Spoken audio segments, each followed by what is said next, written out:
Thanks to resub Gliz. Alright, let's start from the beginning.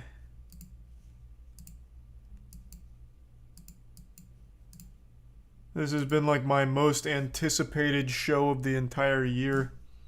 Coffeezilla's 3-part deep dive into Logan Paul's crypto scam, Crypto Zoo. So I'm extremely excited, and I'm super happy to see Coffeezilla go so hard on this. He's gained like almost 400,000 subs since posting these videos, something like that. And he deserves it. I know he spent quite a few months investigating this. I know he's also reached out to Logan Paul numerous times to try and get his side of the story, but has been dodged and ducked every single time until he finally posted this video. I saw Logan Paul's tweet saying, actually I'll just pull it up instead of paraphrasing. He did the standard, I used to love Coffeezilla, and I always think he gets everything right. Until now. Now he fucked up.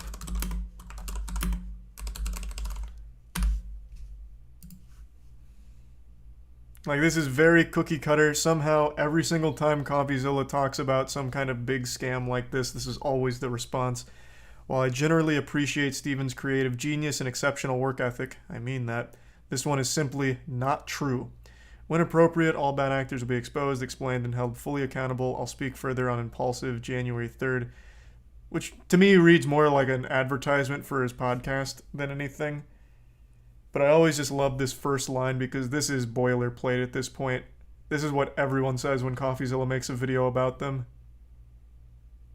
A creative genius, one of the best in the business. Ace detective, like Benoit Blanc. But this time he fucked up, trust me. This time he's wrong. CryptoZoo.co. I am so excited about this project. It's so fun. It's a really fun game that makes you money. A fun game that earns you money. Pay to How much earn. did you guys make from Crypto Zoo? I lost around $50,000 in Crypto Zoo. Oh. I lost $40,000. I lost around 15,000 US dollars. I lost $25,000. $120,000. This is absolutely shocking to me. These aren't children. You're telling me these adults watch Logan Paul? Or did they had to have just heard about this from like crypto subreddits, discords, all trying to like hype train the shit out of this? I refuse to believe that this is Logan Paul's audience. No fucking shot. He probably had no idea Logan Paul was even involved with Crypto Zoo. Thanks for some Corvo, Luxurious, and Cody. $500,000 Australian, which is $500,000 in Crypto Zoo. Shut up! Jesus Christ. Yeah, 500K. Oh no. Today we're investigating Logan Paul's Yikes. Crypto Zoo, a Oh my blockchain God. game that made millions but never worked. Some of you guys think you know the story, but it goes so much deeper. I've uncovered sociopaths, billionaires, fake orphans. Did I mention fake orphans? And of course, at the center of it, we have Logan Paul himself, who has abandoned this thing, WWE leaving superstar, thousands of baby. fake orphans in his wake. Wait a second. Thousands of victims in his wake. Now, you'll be hearing from some of those people because their stories are heartbreaking. This is the first in a 3-part series that's been a year in the making. And if you like high-effort investigations like this one, Here's a prime please you. consider supporting this channel on Patreon. I don't take sponsors. We are viewer-supported. So if you want to and are able to, thank you. Either way, enjoy the video. Amen. For the last 6 months, I've been working on my own NFT project. We have a massive team behind it. And Real quick, you might be asking yourself, well, what experience does Logan Paul have with NFTs? And that's a great question to be asking, and I have the answer. He was actually a pioneer in NFTs, and in fact still has some of the best NFTs of all time, such as... Are these still up on OpenSea? Well, here's his NFT Pokemon cards. Beautiful stuff.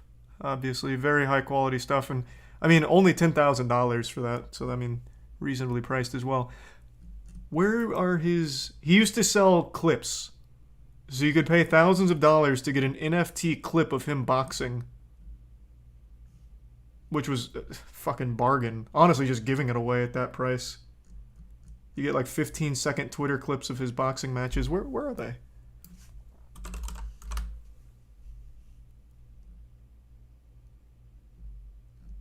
Where the fuck did they go? Did they get scrubbed from the internet or something?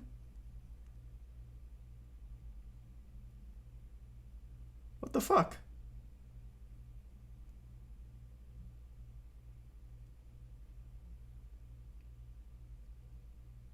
Gotta love these headlines. Lost millions on his NFT investments. W. Where the fuck are his old video NFTs he used to sell?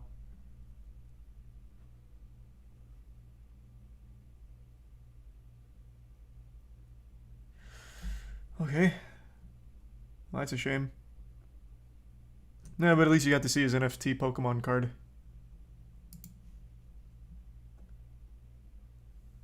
There's a resub. Apple, Flux, Vuxed, and Tier 1 Glass. Dink Doink, is that what they were called? That sounds like it's just gonna bring me porn.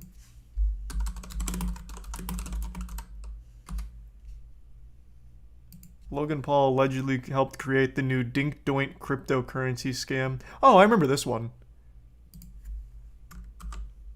I didn't hear too much about it past the initial, like, oh, silly name. I'm assuming it was like a pump and dump thing.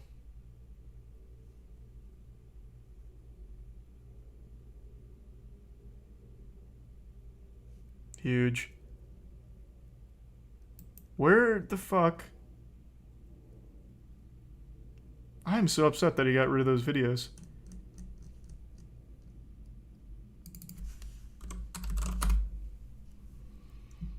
They still have the Pokemon card up.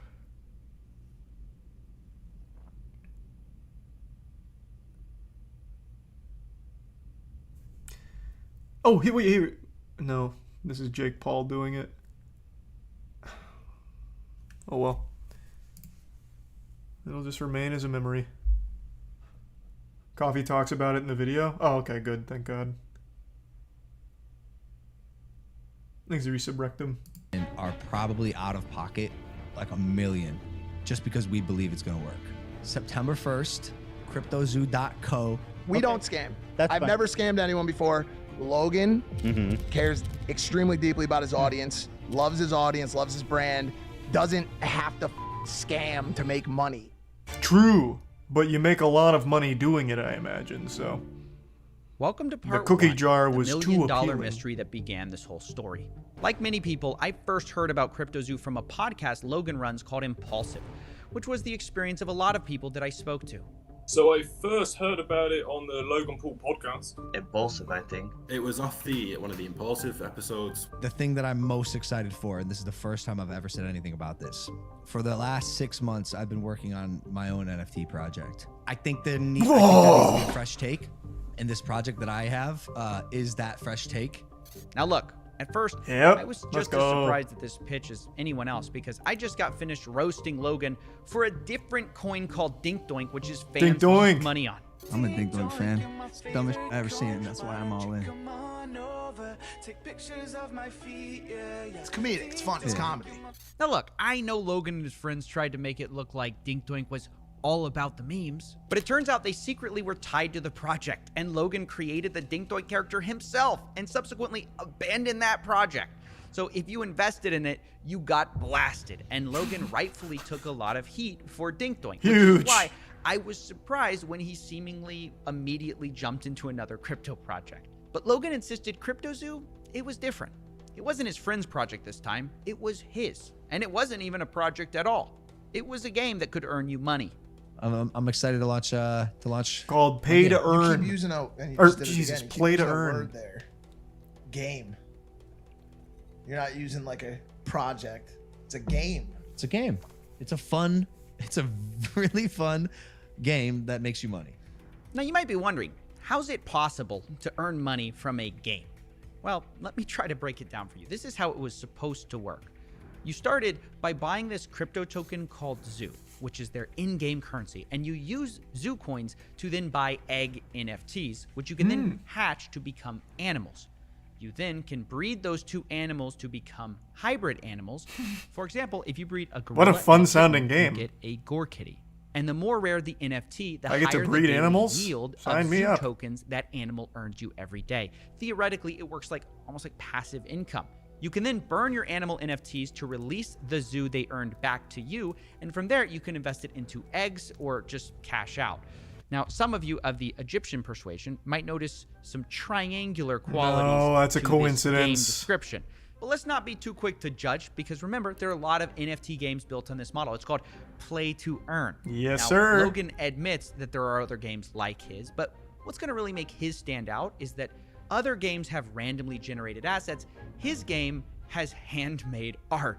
It's quick to make a digital asset with, unique, randomly generated characteristics. We handmade art for the past 6 months, bro. Approval, very specific notes, 10 different artists making art for our project. That doesn't Now, sound I'll like a admit, lot of artists. This all sounds for that. very enticing. Handmade art, a Not fun really. game that can earn you Doesn't money. sound and enticing. one of the biggest influencers in the world backing it. You might think, how can I lose? Which is why when people were told all you had to do to play was buy an egg, people spent millions. Just on the first launch between ETH and Zoo, people bought $2.5 million worth of eggs in the first day. And did I Wow, mention okay. the game hadn't even been launched yet? All people were buying was the marketing and the promises. And it wasn't just the NFTs they bought either. The Zoo token Hammy, also Cherry, and skyrocketed Soko. in value, reaching a $2 billion market cap pre-game launch, right? The trading volume was in the tens of millions of dollars per day, which kind of is like Fortnite not coming out, but people trading tens of millions of dollars in V-Bucks every day. That's what this was like. And I know it sounds stupid to buy an influencer project, but you have to understand, people saw Logan as different. It was Logan Paul at the end of the day. An internet personality that I actually trusted. That I actually Why? kind What? of What did? believed What, in. Obviously, well, when I feel terrible that that happened to you, but what? What in the history of Logan Paul has earned anyone's trust ever? Like, I can't think of anything he's ever done that was honest.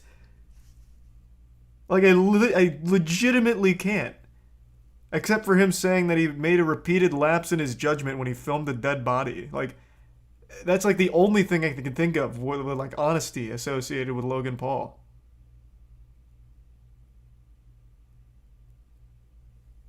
I think he resub Tiffy and Infinite. Prime, maybe? Well, this is... Well, no, actually, this isn't pre-Prime. But yeah, I mean, Prime did come out. I've tried it. I mean, it's a real drink. I wasn't instantly poisoned or anything. It was fine. I actually thought it was good. But I'm just going to chalk that up to KSI. I'm just going to say KSI did everything because I legitimately have no trust in Logan.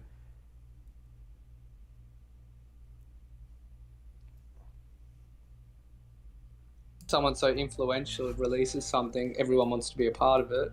I still believe in this false fallacy that everyone else started believing, that Logan Paul's a changed man.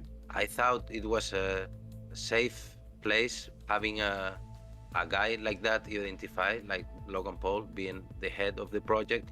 They had seen this story he had been telling everyone, that he was this reformed influencer, right? That he was no longer a reckless clout goblin just in it for the money. They thought this time it's different. Logan Paul couldn't possibly scam us, right? But as the game got closer to release, the CryptoZoo team started releasing the first ever photos of these animals. And come to find out, this handmade art story wasn't really true. It was actually Adobe stock photos mashed together. This was the sort of first red flag of this project. Hey! And I made a video about it at the time, but it was kind of surface level, and something didn't add up beneath the surface. Something where I just couldn't shut this case down. I actually in my had no head. idea about that. It was actually part of the announcement video that something they said. See if you can spot it. We have a massive team behind it and are probably out of pocket like $1 million just because we believe it's going to work. On development. Yeah. That's the line that started this whole mystery.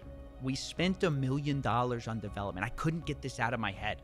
You know, is he lying? There's no way he expects people to believe he spent it on art. So wait, maybe he spent it on blockchain stuff, right? That's what I thought. Yeah, like a But team. then I audited the Salary. smart contract, and it's not handmade at all. It's not even original. It's what's called a fork, a copy of, you know, some other code that exists out there. One of them is called Floki Shib X, which launched before it. So where did this $1 million go? I didn't understand. And Logan just kept repeating this claim. We've put hundreds of thousands of dollars in it. Personally, the whole team, $1 million.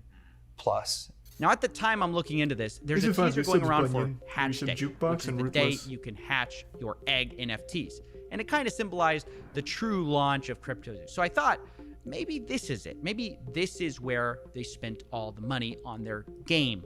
Even their community manager, Ben Roth, promised people, after Hatch Day, things will take a turn for the 180. So I put Ben Roth on the board too. I needed to know all the characters in CryptoZoo. And I waited. And finally, on November 3rd, 2021, Ben Roth turned out to be right. Things did take a turn on Hatch Day, only for the worse. Let's meet one of the victims, Helicopter Bob, to explain more. My name is Rob. Helicopter Bob lost just under $7,000 with CryptoZoo. And the first thing I asked Bob was about his animals. If he was making money with CryptoZoo, how much he made, and How if many the animals did you passive breed? Worked. Oh, it never did from the beginning. It wasn't even written into the contract where it showed that you were actually yielding zoo, but there was nothing that was actually, backing that up. There was no way to claim your yield. There never was. Wait. Play that again. Did you hear that? There was no way to claim your yield. There never was. Hold on. I can't the believe core it. mechanic of crypto What? that you can make money with these stupid No. animals didn't even work on launch day, and still to this day, a year later, still does not work, is what the investors are saying. Which, this is just crazy. People spent millions of dollars on these eggs. But it even gets worse because I kept talking to people and I discovered something. Because remember I told you you could buy eggs with those zoo coins? Is this project currently still up? Let's see. It is. Wait, actually it is. So can you still not claim your yield? I don't even know why the fuck I'm asking. Of course you can't. Obviously you fucking can't. This was never designed to be real. What a dumb question. Their last tweet was May 27th.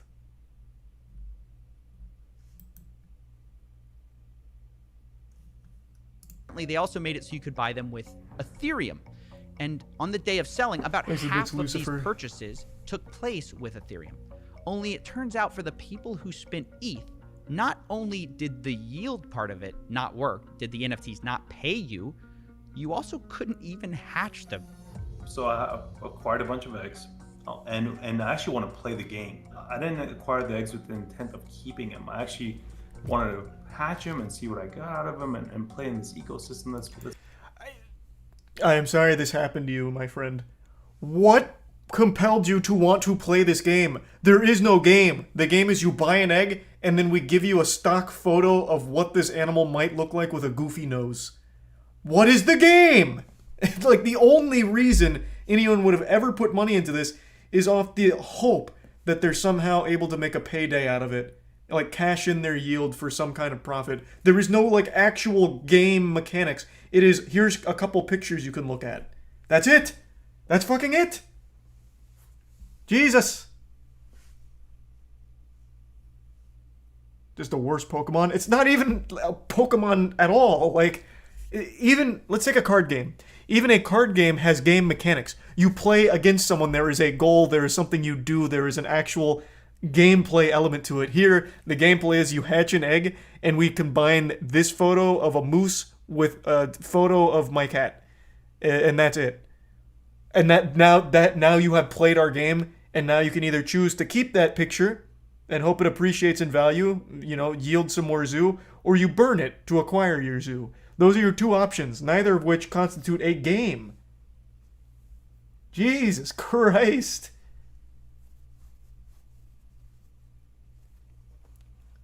Thanks the Prime Chicken and the resub Bushido. That's been advertised or whatever, right? And then I can't do anything. It's not showing up on the website when I connect my wallet, etc., etc. So I'm a little baffled. I'm like, I must be doing something wrong. So I open up a support ticket. I open up a support ticket with CryptoZoo, and Ben Roth is actually the person answering my support ticket. Oh yeah, no, it's down for the moment, but we're working on it. Let me tell you, it's never been up. Wait, you can't even hatch? No, I'm telling you, it's just a picture. There's nothing I could do with it. You're kidding. That's You the whole can't game. hatch? It's just a picture. Even when you can hatch, it's just another picture. You can ask any of those community guys. It's basically worth nothing whatsoever. Wow. So on launch day, basically nothing worked. And a year later, that's still true. Now, after this was discovered, the price of Zoo fell 63% in just 24 hours. And at this point, Logan Paul basically goes silent on CryptoZoo. No more podcast mentions, no more saying he handmade art. CryptoZoo already got millions in investments, but Logan only speaks in the Discord twice over the next year to say, quote, sober, currently shaking my head, and yo. Yo! That was his contribution to this project. Meanwhile, That's his pretty cool. community manager, Ben Roth, was actively claiming that Logan was going to be marketing CryptoZoo any day now. He told people things like, Logan is an uncontrollable marketing guru. It's over when we launch. And when we have a product to market, it'll get marketed. And marketing will crush. I promise you. And this disconnect between Logan abandoning the project and his team on CryptoZoo saying that he hadn't, saying that it was going to be any day now, left investors feeling like they were being led on. All he had to do was go on and tell us, look, there's something going on with this project, I'm abandoning it, or whatever, before people got more and more trapped. And promising, yeah, this is going to be great. But when it came to actually doing anything, he just hid away from it. Have some decency to come out, talk to the people that invested initially, that invested along the way on all of the fake and false promises, on all of the false hype, and be honest with people. Because surely Logan Paul, who's got this $1 billion hydration company and a WWE star, he's got enough money. He doesn't need to rug us lot. And it's because of these false promises about marketing that these poor investors believed in CryptoZoo so long. They sat and watched every It actually Logan is Paul very episode. impressive how far you can get when people just believe that you're too wealthy to exploit them. Like, if someone just believes you have so much money, that for some reason makes you trustworthy. That's wild to me. Because I'd always think it's the fucking opposite.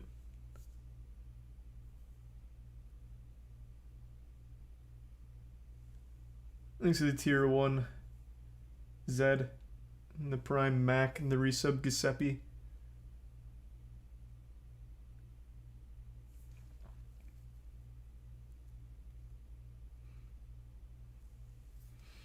Damn. Well, no, that's not exactly the same. The Elon comparison, that's not exactly the same. Because you're not, like, investing in Elon. I'm talking about it more from, like, a perspective. I'll use a different example. Andrew Tate. A lot of people view Andrew Tate as, like, infallible because he is very rich, or at least he portrays himself as very rich, and he portrays himself as someone who gets a lot of pussy. So those two factors make people believe that everything he says is right, no matter what, and that he would never take advantage of him because he doesn't need to. He's already too well off. I'd say that's a more apt comparison to what I'm talking about. Thanks for the gift sub, Josh, and the resub Chai, Muffin, and the Prime Green. And the resub Gogeta. Trying to guess and decipher when this so-called marketing push would happen. And Logan and his team really fed into this with a lot of cryptic messages. Only a month after CryptoZoo's launch, actually, the hatch day, they started teasing this. Not too much of this is out, but he's been working on a massive project. And one of them will be the biggest thing I ever do. It's like my life and soul is put into this project, which is where most of my time these days goes. Wow, surely this secret project that Logan put his soul into is CryptoZoo, right? You know, the project he launched a month ago? Well, his fans certainly thought so. I'm like, holy cow, it makes so much sense. He's talking about CryptoZoo. Ben and the dudes are like putting smiley faces and egging the rest of the community. Like, this is it, guys. You know, this is what we've been working towards. That's so shameless. That's so common in crypto. It's finally happening. Logan's gonna market the project, and they kept saying that Logan's gonna market the project, and it's gonna change everything. So now imagine their surprise when another clip surfaces of Logan finally admitting this secret project isn't CryptoZoo at all. It's something else entirely. I'll tell you about this project when we get closer to launch. Yeah. This project of mine is going to be... Is that the thing with the egg? Like the zoo? No. Okay, that's This okay. one. This is gonna be yeah. This is crazy. No, that shit sucks. That shit is garbage. I can't believe you guys bought that. If you're one of Holy these fuck, it was investors, awful. and Logan You Paul's brought up the the egg? pitching That this was a new joke. secret project, and you're thinking it's CryptoZoo, and someone's like, "Oh, is it that thing with the eggs?" And he's like, "No, definitely not. That was the last project. This is the real project that I'm working on." Thankfully, people didn't just let this slide, because as he went around making the rounds on his new project called 99 Originals, people were like, "Hey, didn't you just abandon your last one?" And unsurprisingly, it's not his fault. It's the bad actors who ruined the project. As I see people giving multiple explanations for why these haven't worked, and you know there's accusations out there. How does it make you feel when people are doing these takedown videos about your NFT projects previously? It's sad because of what I just said. There's so much going on behind the scenes. Like, Doug, I'm not the bad guy here. Yeah. There's some actual out there. Yeah. And it's not me. Like, I'm here to build. Oh, okay. This is a space now where that's a lot of people okay. Well, now I do believe see you. dollar signs. Like any burgeoning industry, if there's money to be made, there's going to be both good and bad people. Okay, well, at least we set the record straight. Space. I'm learning all of it. We had an issue with CryptoZoo, where our lead developer took the code that he made, fled to Switzerland, and like held it hostage for $1 million. Like behind the scenes drama that took a stick and stuck it in the spokes of my wheels. Oh, well, that wasn't expected. There's a shady developer who held up Logan's code hostage in Switzerland. That's why this hasn't worked the whole time. He held it hostage for $1 million. Well, let's add that to the board. I mean, isn't the mystery solved? Now, obviously, the first thing I wanted to do was hunt down this developer, who we'll be calling Z here, and find out the truth of what happened. Why did he steal Logan's code for $1 million? However, that's what I really appreciate about Coffeezilla. He's such a stronger man than I. That is like the most egregiously bullshit story ever. Like, genuinely, I don't believe a single fucking phrase uttered in that same breath. I don't think there's any world where that's actually true, but Coffeezilla is still going to investigate it anyway. Whereas I would just say, no fucking shot, stop lying, and I'd just go to like the actual core stuff. I appreciate that he will investigate that outrageous claim. I finally got a hold of him, and when I did, he It's admitted true? he No took the code way. hostage, but he says the reason for it was nothing like what Logan had No. said. What? Really never paid me anything at all, ever. I never paid. And, we got to a point when I was working on it where I just realized they were just going to try to steal all of my work and not pay me. So I took all the source code private. And Holy shit. we spent like a month just trying to negotiate and get something figured out where I would finally get paid. Because I'm on my end, I have a team of 30 engineers. So I'm earning $50,000 a week on building this thing.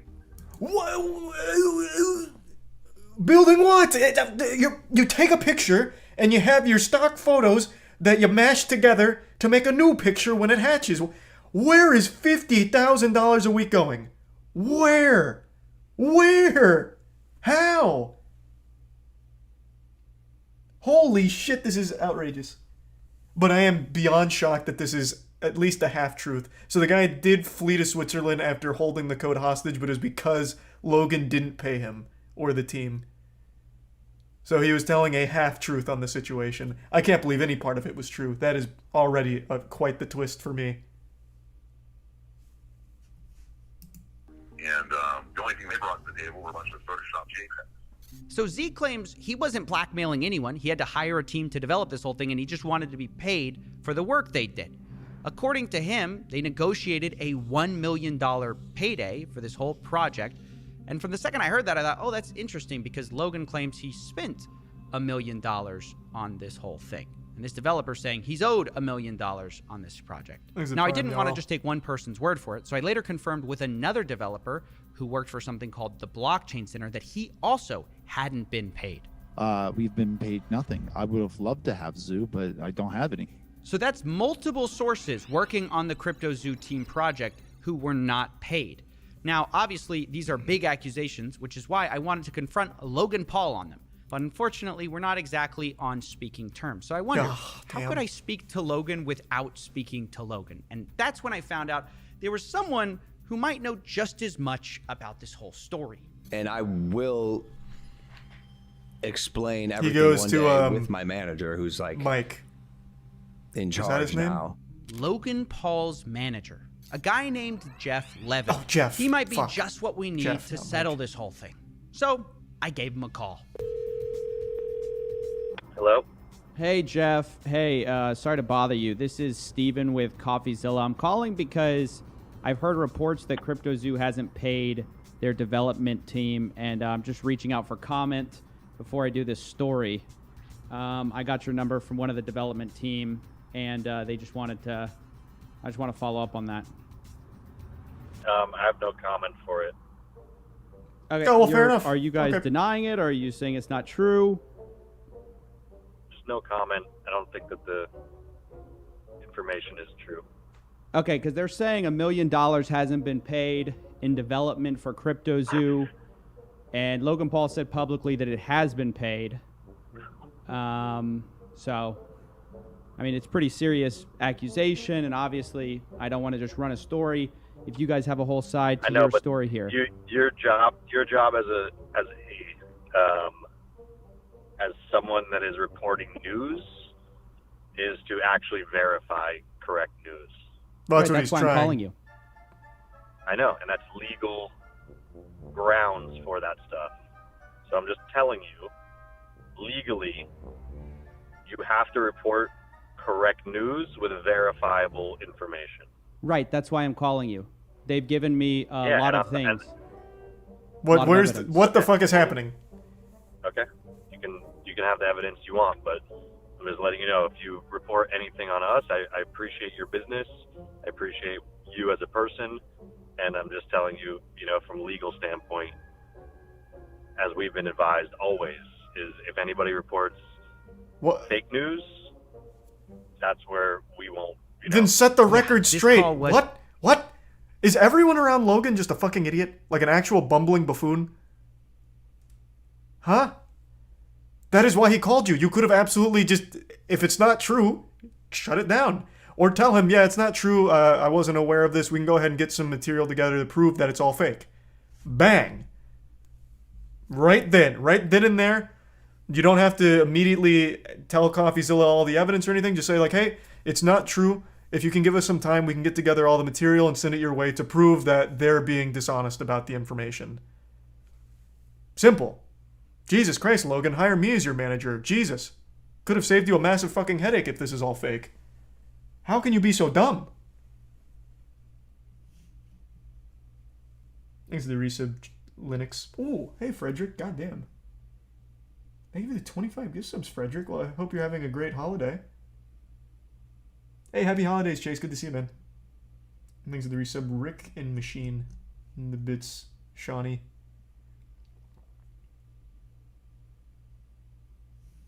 A mess. Jeff, Logan's manager, seems to be implying that I'm not allowed to repeat allegations his own development team made, even though Logan can go on podcasts and publicly accuse those developers of stealing his code.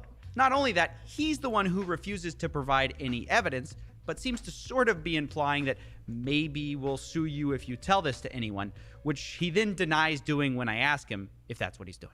Told you I have no comment to it. Telling you once again, from a legal standpoint, you have to report truth. If you do not Is this an verify NPC? truth, Why does he keep saying this? Then you're just allegations, and those then will be handled the way that we want to handle it. Okay. I understand you may have graduated Arizona State with the business degree, but holy shit, that is not being put to good use here, Jeff. You must have fallen ass backwards into this position. He is calling you so that way you can defend against the allegations. You don't have to do it right now on the phone call. Just say they're not true, and we will defend them. And here's our evidence. We can eventually get you our evidence. It is that simple.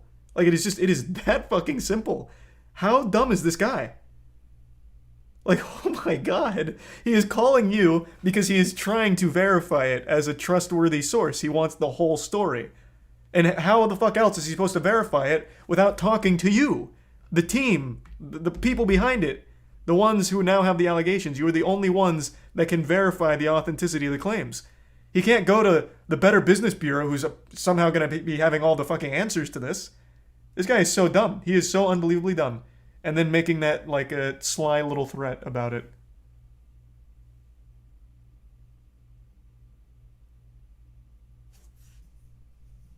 He's Logan Paul's actual punching bag. He has to just keep Jeff around just to take all of the flack.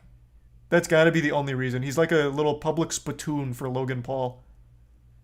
Oh, what? No, I would have absolutely denied these things. Oh, that's just Jeff. Jeff, man, he's so fucking dumb. Yeah, no, oh my God, I can't believe Jeff. What a silly guy. Wait, so you're saying you refuse no to give me comment. proof I have that the no comment. allegations aren't true, Dorf, but if I Salazar, report on the I have no comment. allegations, you guys might sue. No, I did not say that. I did not say that. Oh, I said once again, I'm trying to read no between the comments. lines. Don't read between the lines. Okay. Listen to okay. the exact words that I'm saying. Okay. Listen to the exact words I'm saying. I'm listening. I have no comment on the situation. Mm-hmm. Good defense. Your job legally is to report facts. If you don't report facts on the information you're given, it is illegal. It's not. You can report allegations. That's the whole fucking point of an allegation. He's not saying it's the truth. He is saying they're allegations, and he wants to verify, are these allegations accurate or are they inaccurate? You can absolutely talk about allegations. Yes, that was a real conversation with a real person. Now, I'm no lawyer, but I don't think it's a crime to say that multiple developers say they haven't been paid, and Logan's team refuses to provide any evidence or like statements or wire transfers that they have. Which, by the way, seems incredibly ironic, given just how much Logan whines about not being paid by Floyd Mayweather. Where's my money, bitch? Floyd never paid me for our fight. Who am I, the IRS? Nope, but you might be the CryptoZoo dev team. Now, in all seriousness, I do want to acknowledge something which actually kind of looks bad a bit on the developers, because it turns out very few written contracts were actually done. So much of this were verbal deals like, oh, we'll take care of you. We'll give you that sounds like crypto. We'll give you $1 million. We'll give you whatever. But then when it was time to actually sign the deals, there's just always delays. What kind of promises were made to you? Verbal promises, basically. So verbal promises, and then we follow up with like a physical paper agreement. But that's when communication broke down. This is where I think the dev guys screwed up and led to this whole situation of like, okay, we're just going to take the code private until you pay us for our work. And to be clear, I'm not justifying not paying someone for what they did. I'm just playing devil's advocate and saying this could have all been avoided by just getting every detail in writing. And I think it's just a good. I still don't think lesson. it would have avoided If you're the problem, thinking that to be that's the fair, $1 not in the million crypto mystery space. solved, well, But yeah, no. $1 million on a Still verbal doesn't promise, make yikes. sense. Why not just pay the dev team what you publicly said you kind of already paid them? Why not pay for a game that now isn't launched and now investors are so angry about? Why not pay when you already made millions from minting the eggs on this game? Well, this is where things get even stranger, because right when I was ready to pin everything on Logan, and believe me, he is at fault, I was speaking to the Z developer, and I heard a name that I hadn't heard before. I basically, Lana Rhodes. Eddie promised me 5% of the tokens and $1 million. Literally never paid me. Wait a second. Who's Eddie?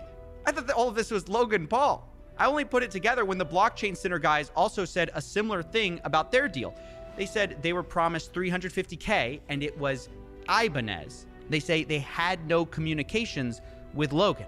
But we know they weren't talking about different people. They both dealt with the same guy. So the guy's name, I put it together, must be Eddie Ibanez. Turns out he was managing the developers. What's this random guy doing in Logan Paul's project? And who is he? Who is Eddie Ibanez? It's a made-up name. That's a made-up name, hi, isn't my it? name's Eddie Ibanez, lead developer here at CryptoZoo. Oh, This never mind. reporter said Damn, Eddie's thought it was gonna be a entire crazy story plot twist. is fake. Wait, what? To continuously lie, lead people on, hype people up, to put more money in, all the while in the background, things are going down, things are hitting the fan, and you've left us holding the bag. Logan, you stole 40 million in tokens from me. You are a scam artist. You are a liar, and you betrayed your own community. You aren't that guy. Logan replies, oh, trust me, bro. I am that guy. What? This shit is actually playing out like a movie. God, this is good. All right, hold on. Let me take a tinkle real quick now. I'll be right back. Thanks to Resub Calamity and Saucy.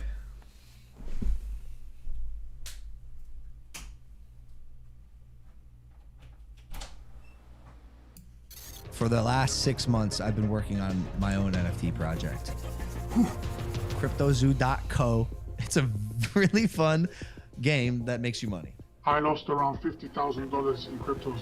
I lost $40,000. $500,000 Australian. I'm telling you, just a picture. There's nothing I could do with it. Wait, you can't even hatch? No. We had a issue with CryptoZoo where our lead developer took the code that he made, fled to Switzerland, actually fled to it's chilly. Switzerland, and It's like held fucking it chilly in hostage for $1 million. He literally never paid me Thanks a prime anything at bungus. all, ever. And he promised me, 5% tokens and $1 million. He literally never paid me. Wait a second. Who's Eddie? I thought that all of this was Logan Paul. What's this random guy doing in Logan Paul's project? And who is he? Who is Eddie Ibanez? Thanks, resub crazy. To begin answering the question of who Eddie is, I decided to take a deep dive. I started by looking through all the news articles I could on Eddie, where I found out he graduated from MIT and from there became a data scientist and cybersecurity expert and used that technical background to win a Super Bowl for the Eagles. And there were videos on him too, which all painted him as brilliant and extremely accomplished. What does that Hi, mean? my name's Eddie Ibanez. I'm a father of 3, lead developer here at CryptoZoo. As a teenager, he successfully hacked AOL These are from his 5 bedroom. gift subs, He continued to pursue computer science until attending MIT. He was then recruited out to work for a government agency in cybersecurity, developing software that reverse None of this engineers is true. location of known government and terrorist threats. You started with the federal government, and you started off. I don't really believe any of tracking this. He's a fucking criminals liar. with burner phones and all. Honestly, after this whole search, I felt more confused than ever. If Eddie's such an amazing guy, why didn't he pay developers? And is he really the puppet master behind CryptoZoo? Or is it someone else? Honestly, I felt like at this point I needed a drink, and I needed to ask for help. Coffee, how's it going? Damn, look at the production value on this one. I'm confused about this Eddie Ibanez guy. He comes out of nowhere with this CryptoZoo story, and everything about him I find seems great. So, what's the problem? Well, everything's not great. Everything about this guy just seems too perfect. He's an MIT grad, he works for the military. He even claims he won a Super Bowl. Why would that guy work for Logan Paul? I don't know, but I can find out. You said his name is Eddie Ibanez? I think he goes by Eduardo technically, but wait, what are you doing? I'm just This is looking fucking around. great. And done. Well, what'd you find? Few red flags, couple of misdemeanors. Ooh, a few court cases. I'll send him over. He got sued by his landlord for not paying rent, sued by his credit card company for not paying his bill. You can skip that stuff. I just need whatever's relevant to CryptoZoo. Well, that's basically it. Other than... hold on. No, wait, I did find something. Look at this. What's this? It's from a paper in Philly. I barely picked it up. This reporter says Eddie's entire story is fake. Wait, what? I can't believe it. Whole Eddie He didn't win a Ibanez Super Bowl? character, this guy Adam Robb investigated. He didn't hack AOL? He says it's a lie. I gotta find this guy. Send me his info. I got some calls to make. Coffee! That's right, ladies and gentlemen. We met up with Adam Robb, the reporter who's been investigating Eddie Ibanez for a while now. And I wanted to know, what did Adam think of him when they first met? I wasn't quite sure what to make of him. Based on what I knew about him, he was a MIT grad who went on to work for the CIA and Defense Department, and I didn't want to waste his time. And it wasn't long after I sat down that I realized he was wasting my time. Can you tell me about some of the lies Eddie told you? Eddie has told me so many lies over the course of my 2 interviews with him, and the first lie he told me is probably the oldest lie that he's told so many people, which is that he's an orphan. I first realized Eddie might be lying to me when I went home the next day and Googled Eddie Ibanez's family. I found a video of Eddie and his wife making rice pudding on a Fox and Friends segment on Fox News. Why is he there? And Eddie's wife, Jackie, explained that she learned the recipe from Eddie's mother. So in that picture, you've got Jackie Ibanez. You know her along with her husband Eddie and her 2 little girls. You love rice pudding. Why is this a family recipe? Okay, so Eddie's mom made this rice pudding once. Wait, Eddie's mom? I thought Eddie was an orphan. Well, it turns out The only problem with that is that not only does his mom exist, she's alive and in his life. And it turns out it wasn't just Adam that heard this story either. Was he like a lot. adopted maybe? Did you ever meet his mother? His Obviously parents? not. I did meet his mother. Did he ever tell you he was an orphan? Yes. How did he square that with you? So that's why I'm so confused. He told me he was an orphan and all this stuff, but then I meet his mom. He told me he was an orphan and then I met his mother is quite the string of words. But as insane as these lies are, let's be real, it doesn't explain why CryptoZoo failed. But the next lies kind of do, because part of Eddie's story is also that he went to MIT where he was recruited to the CIA. And it's part of why he was so attractive as a lead developer. All Orphan the being wild lost both experiences that he had parents. had. But it's just I was not thinking true. maybe he's using it as like the MIT registrar's at office an orphanage, and I asked if not necessarily Eddie Ibanez orphaned attended the with the school, loss of the and parents. But they confirmed I'm giving in so absolute terms much that he never benefit of attended the doubt to a That's fucking right. loser The whole for orphan no to reason. MIT origin story, it wasn't true. And Eddie's whole backstory from here kind of falls apart as well. How could he have been recruited to a government agency out of MIT if he never went to MIT? If this is all seeming crazy to you, you might ask yourself, who would believe all this? And this is where Eddie shines. He kind of had a gift for getting people to believe in the lies he told, especially super rich and powerful people for some reason. Like take, for instance, this story, him winning the Super Bowl for the Philadelphia Eagles. He managed to convince the owner of the New York Yankees that it was true, Barry Klarberg, who completely bought into it without question and told the same story later in a college seminar.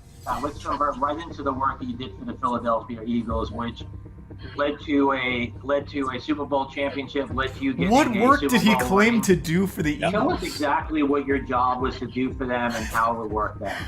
No, sure thing. So first off, they said like, we don't know where to put you, but and then the sports science guy was the one guy. He's like, hey, I got some data.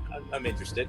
So so we took in his data, and then we found out that these players, what happens is it's like a player as they run around, they get at certain fatigue levels. So if you ever played Street Fighter, the video game, there's like a red bar at the top, and every time you get hit, that red bar goes down until you die, KO, right? So then we're trying to figure out kind of what that is for a player, and on an injury level, right? There's an injury bar that gets knocked down and that gets KO'd.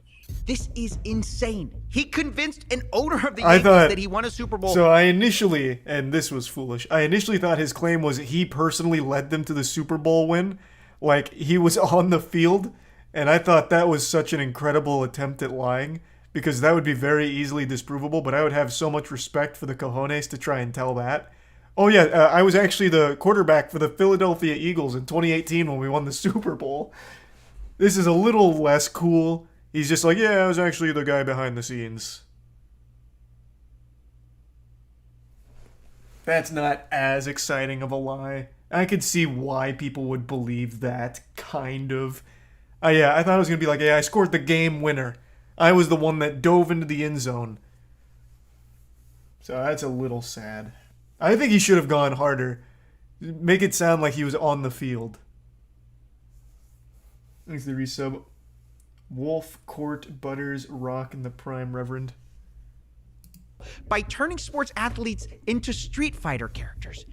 And of course, none of it's true. The Philadelphia Eagles responded to a fact check saying he never worked for their player analysis team. Not What? only that, the Eagles No, also impossible. said that Eddie did try to do an in-person presentation in March of 2018, but that was already a month after the Eagles had already won the Super Bowl. And also, they didn't hire him because of course not. Meaning, there's no way this story is true. And yet, he's convinced people at the highest levels of sports that it is. And this is where we get back to CryptoZoo, of course, because it's how he got involved with that project.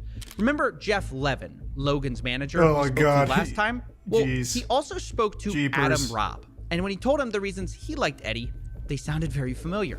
And did he tell you, I guess, kind of like about like working with the NFL and that kind of stuff and the whole, like his time in the CIA and all that? He did. And it was interesting. It was like, this is wild, like, that's pretty cool. But he's humble and he's not like ever bragging or anything like that. Wait, but he is bragging. He literally made it all up. The CIA, NFL stories aren't true. How could that not be bragging? But that's the impression Eddie gave off. But that's not all. Because Eddie didn't just use made-up stories to get in with the CryptoZoo team, he also used his other connections, his real millionaire and billionaire friends that he's managed to gain with all these fake stories. And I thought for some reason Jeff and Logan were so dumb that they were just believing every word this guy said without doing any level of investigation to confirm whether or not they had a CIA Super Bowl winning fucking deep operative that wanted to work for CryptoZoo. Okay, so he leveraged real connections to try and convince them, and it clearly worked. Got it. And some of them vouched for him. People like Chris Birch and Todd Morley. And what was the thing that kind of like sold you on Eddie? Was it the fact that like Chris and Todd and people like that kind of like have backed him in the past and like? I just think he's a down-to-earth, cool, humble guy. Okay. Who's been super successful. They're trying to do an agenda, and he's just kind of like, hey, look, I'm super smart in what I know, and I have amazing relationships through business that I've done. It's incredible. I mean, how does this guy keep getting away with it? Because he's talking to stupid people. Like, listen to Jeff. He is observably dumb. That's how he keeps getting away with it. He's smart at targeting dumb people with ridiculous lies. But I've got to say, up till now, everyone's been fooled sort of fair and square on the same grounds. But I found out CryptoZoo did have an advantage that could have saved them all this trouble the whole time. So a month before the launch of CryptoZoo, I got on the phone with Jeff Levin, Logan Paul's manager. And after he spoke fondly of Eddie and his work, I confronted him about some of Eddie's lies, including how he didn't work for the NFL. Jeff told me he doesn't know much about the NFL, but he knows about the business world. And Chris Birch and Todd Morley vouched for Eddie. And so Jeff and Logan were going to continue working with him. Have you ever verified that anything Eddie said about himself is true? We verified that it's true. Yeah. Yeah. We definitely talked to people. Okay. And his friends and and people that he said he has relationships with, which we've confirmed them for sure. Okay, because I had trouble with some of that, like with the NFL. Yeah, all of these things he told us, we checked with his friends to make sure they were true, because that's where we're going to get the real information from his friends. No, we didn't do any like actual research like online. Like that makes no sense. We talked to people that like him. Like we talked to his friends. What seems to be the problem? NFL like saying that like no, we've never worked with him, and that kind of thing. But you've had the NFL saying that? Yeah. Like who at the NFL? The comms teams for the Eagles and the Dolphins, and then the people specifically that he named that he said he worked with. Got it. I don't know necessarily the football stuff. Okay. I don't have relationships in the football world. Sure. But in the business world, we've definitely, talked to multiple people. Like Todd and Chris, and they backed him. Correct. Wait a second. This means at minimum, Jeff knew about Eddie's background beforehand, or part of it, and still decided to go with it. This is just unbelievable, willful stupidity. And since Jeff is Logan's manager, I assume him and the team should have known about this as well. But still, they went forward with it even though they knew this stuff before launch. Now, I started to reach out. He was just a very cool, humble guy, though, Coffee. You don't Huge get deal. But when I did, I got a call from somebody new. Someone with a different perspective that I hadn't heard from before. Jake, the Crypto King. He's been involved with... Oh my god, it's the fucking bald Pokemon guy. Oh, what an interesting source. I am very curious to hear from him on his perspective of these things. Things that you said, Bean Lurch and the Prime Grek. This honestly feels like the Logan Paul sitcom finale where they're bringing in all of the side characters from previous seasons. This is actually wild how everything is meshing together into this repulsive, toxic stew. Actually incredible. Some of Logan's projects in the past, like Pokemon, for example. He was called the Collectibles Guru a few years ago. Nowadays, he goes by Crypto King, and he's an advisor for the CryptoZoo project. So let's add him to the conspiracy board. But the question is, what did he have to say? I took a call with him. I'm sure it was he intelligent. He mostly wanted to talk off the record, but when I pressed him, he was willing to at least put one thing on the record for me. Right. One more thing about Eddie before we get off of him. We actually... The biggest reason it failed, in my opinion. Oh, wait, a little I honesty. don't want it to ever be thought that Logan's the reason it failed.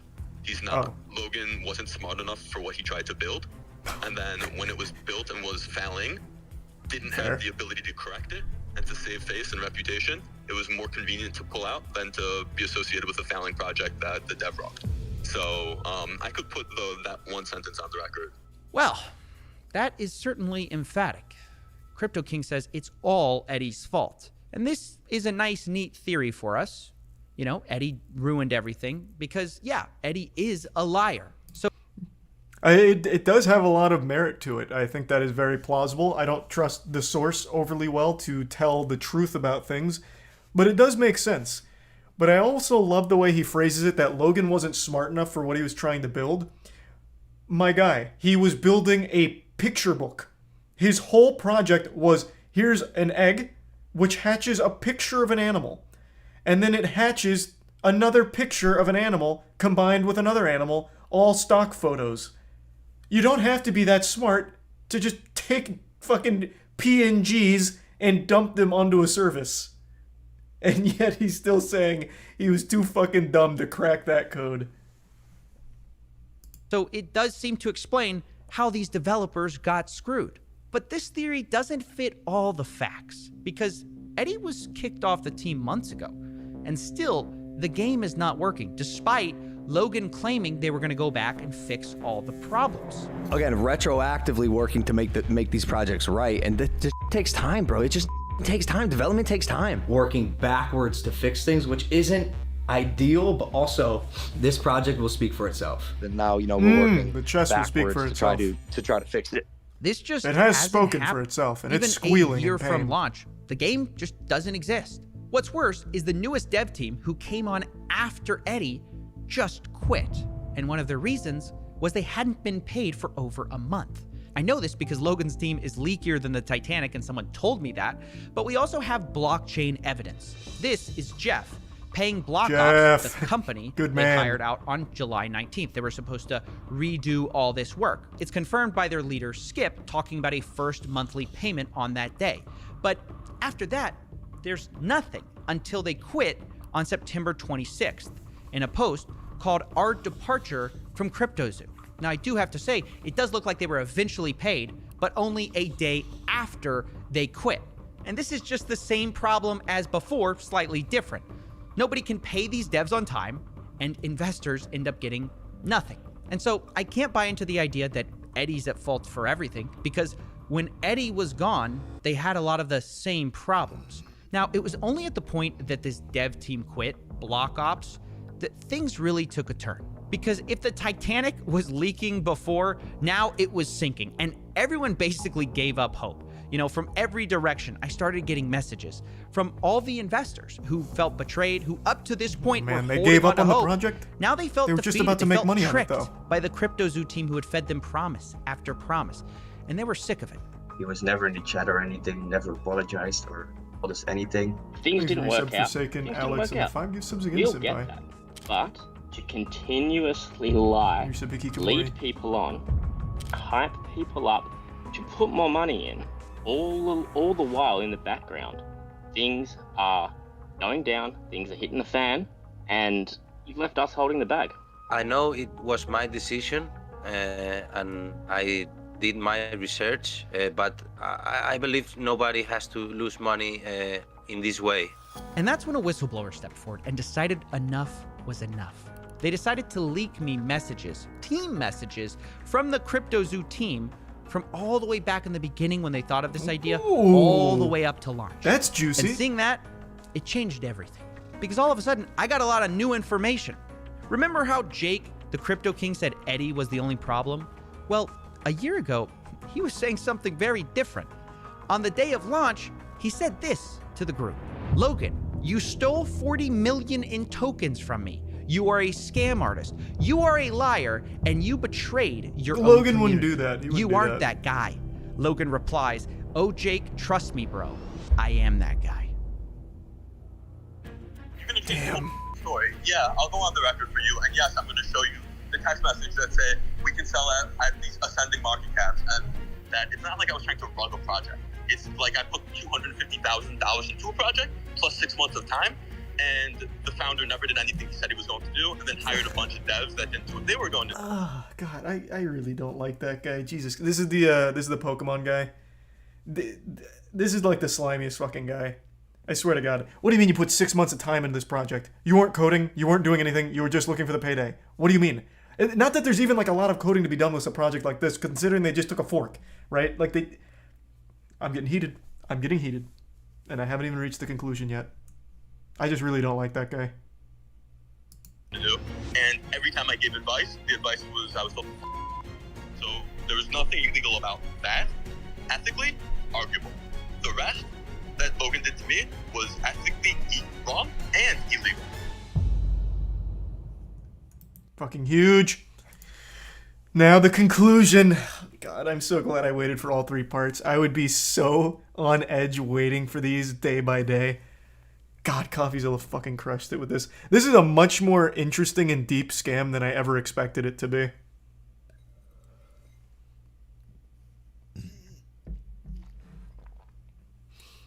The exclusive Patreon interview with the single mother will make you very, very angry.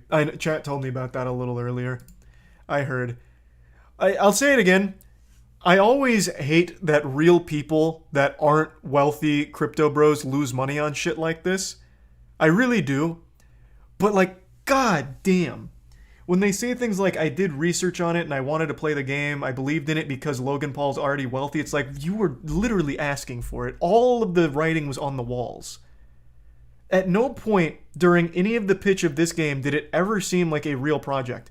Oh, it's a play-to-earn model where you hatch an egg through our crypto token, that egg gives you a picture, and then you can breed that picture into another picture, which you can eventually sell for money, maybe.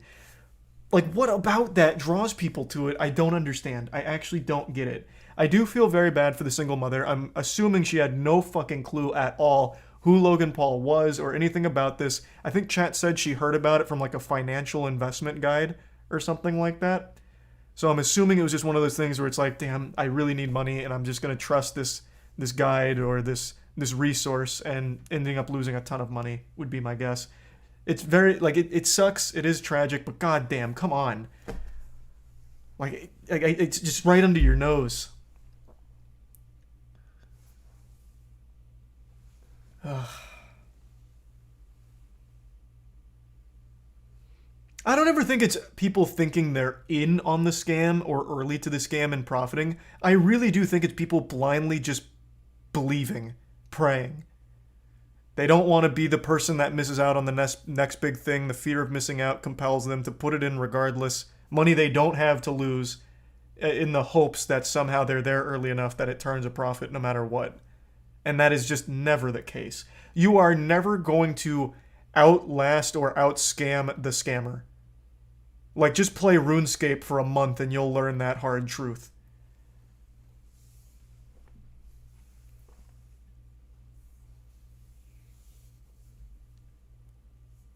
Thanks to the resub, Gruyan. Some of the dudes in the video really wanted it to be marketed. Well, yeah, because if it's marketed, they can make money off it. Like, then the project has life. Then they can believe in the team. Of course they want it marketed. That's the whole point. NFTs, crypto, it's all speculative hype.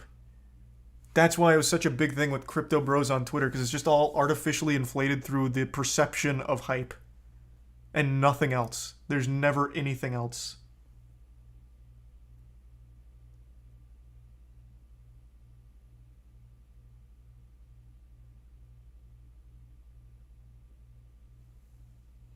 Damn. Fucking wild. Hold on, I need to fill up my water real quick before this big one. Give me 2 seconds, I'll be right back. Alright, For the the finale. last 6 months, I've been working on my own NFT project. We've put hundreds of thousands of dollars. You said Nolus, in it. Chance, and Cosmic. Personally, the whole team, $1 million plus. We had an issue with CryptoZoo, where our lead developer took the code that he made, fled to Switzerland, actually fled to That would be Switzerland, wild. and like held it hostage for $1 million. He never paid me anything at all, ever. Eddie promised me, 5% of the tokens and $1 million. He literally never paid me. This reporter says Eddie's entire story is fake. The biggest reason it failed, in my opinion. Doug, I'm not the bad guy here. Yeah. There's some actual out there. Yeah. And it's not me. Like, I'm here to build. Is it tier 1 sugar? Welcome to part Give 3. some So rosier. far, we've discovered fake orphans, millions of dollars stolen, and a cast of sleazy characters. But now, it's time to put it all together. What is the truth? And who's to blame? We're going to start by going through leaked text messages of the CryptoZoo team to understand all of their motivation. Then we'll go to blockchain evidence and show who sold what. And finally, we'll confront some of the people responsible. But before we can God, do the production any on of this is so we have good. to start in March of 2021, 6 months before the token even launched. Our 4 suspects, Logan, Crypto King, Eddie, and Jeff, are in a group chat discussing CryptoZoo, which starts as a copy of something else. Quote, I like imitating crypto kitties, Jake the Crypto King says. Logan replies, I agree. And initially, it wasn't called CryptoZoo at all. It was called Crypto Pets, and they were going to sell a Pets token. And pretty early on, it became clear this was all about money, how they were going to sell this thing to investors. No! In fact, Crypto Kings In the crypto space? It wasn't about making a good game? Well, I never. Why, I oughta. What the devil?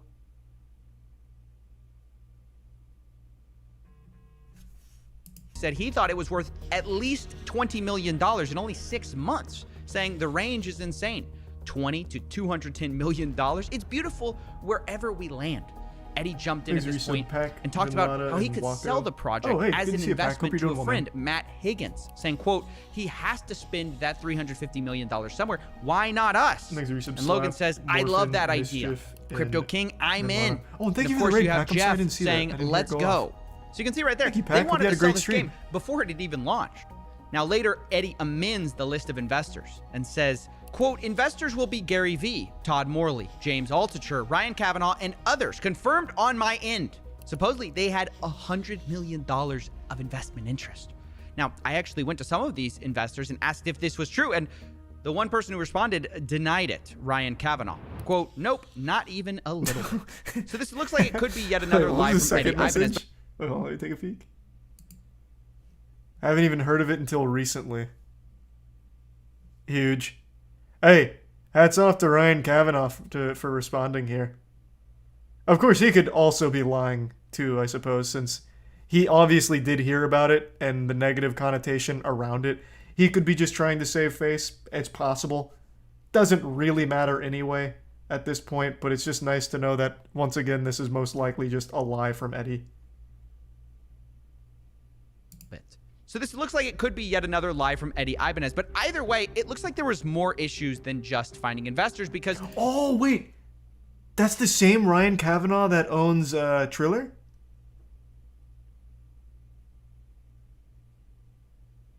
Oh, interesting. Very interesting. That doesn't matter at all here, but that is very interesting. That guy's a real goofball. Thank you for the 2 gift subs, white t-shirt. The resub, King Killer, Cossin, Braden, C. Dot, and the Bits Adonis. Logan Paul joined Coffeezilla's Patreon. I saw the tweet, but it's not confirmed Logan Paul, though it does seem like it likely is.